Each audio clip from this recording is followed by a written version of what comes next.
Coach Jimmy Alapag against the left. Adversity for him is prosperity. Ganun ako sasabihin. Sagot si Kilito. According to Bill Walton, winning is about having the whole team. Wait a minute. Papo Raimundo at Joshua Bistondo kailangan paghiwalayin dito.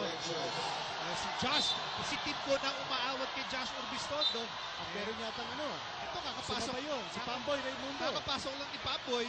Meron yata ginawa dito. And both Josh and Pamboy, I mean, these are top backcourt players. So ito, si Pam Gamalitan, nilalayo si Pamboy. Pati si assistant coach Koy Banal, kinakausap itong si Josh Urbistondo. We have 1:47 remaining. Ano sinasabi ng USC ni Coach Timko? Si Pamboy Raimundo. Actually, ngayon, pati si Tim, umiinit na rin ang ulo. Right now, he's being pacified by assistant coach Nash Rosella ng Talk and Text. Okay, there was an elbow right there from Pamboy. But I want to see this already. But I want to see his battle against Devans. Kasi meron pang mangyayari dyan. Hindi naman yan yung natawagan ng flagrant foul So si Pamboy, baby face look. You know, Timko is getting dangerously close to the Talk and Text bench. And he already has one technical foul.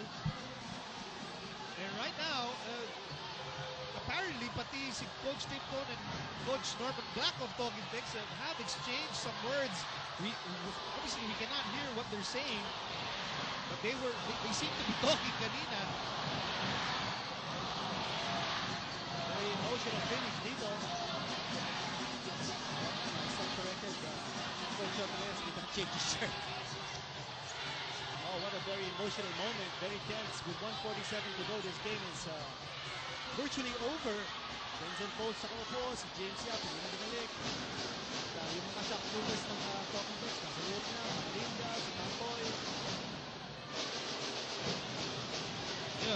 You know, this incident may not have a direct effect to this game because this is practically insurmountable defending. I would think so, but it can have an effect on the succeeding games of the series. I think that's what Coach Timko has in mind. He wants to fire up his players. He wants to make them feel the pain of losing. That's it right there. Lani Joshua Bistondo.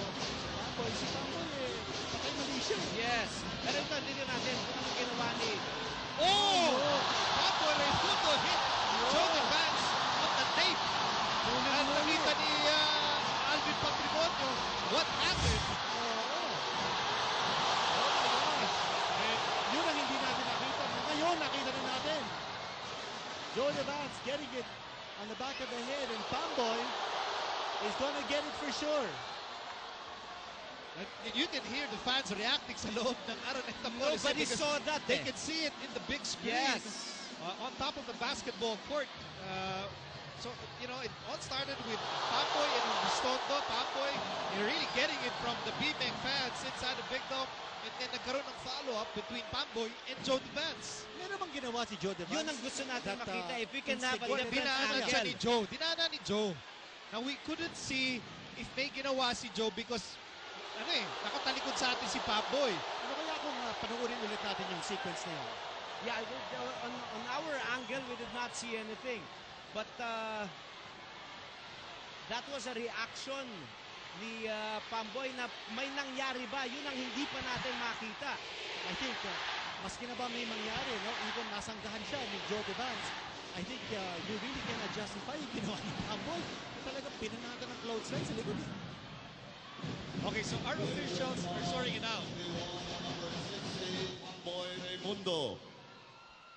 Technical foul on number 2, Josh Urbistondo for second motion. Flagrant foul, penalty 2 on number 38, Joe Devans for throwing the ball at the opponent. Flagrant foul, penalty 1 on number 16, Pamboy Raimundo. Okay, yun na. Joe Devans. Claro.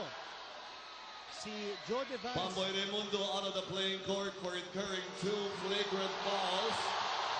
Joe Devans out of the playing court for getting a flagrant foul, penalty 2. Si Joe Devance is also out with a flagrant penalty too. Hinagis yata ni Joe Devance yung Yun. bola. I think yun ang hindi natin nakita. Yeah, so there's something that precipitated the action of Pamboy Raimundo. That's right. Yun ang tinatanong natin kanina, Yes, no, so Coach? now it's obvious. Nakita ng mga referees natin.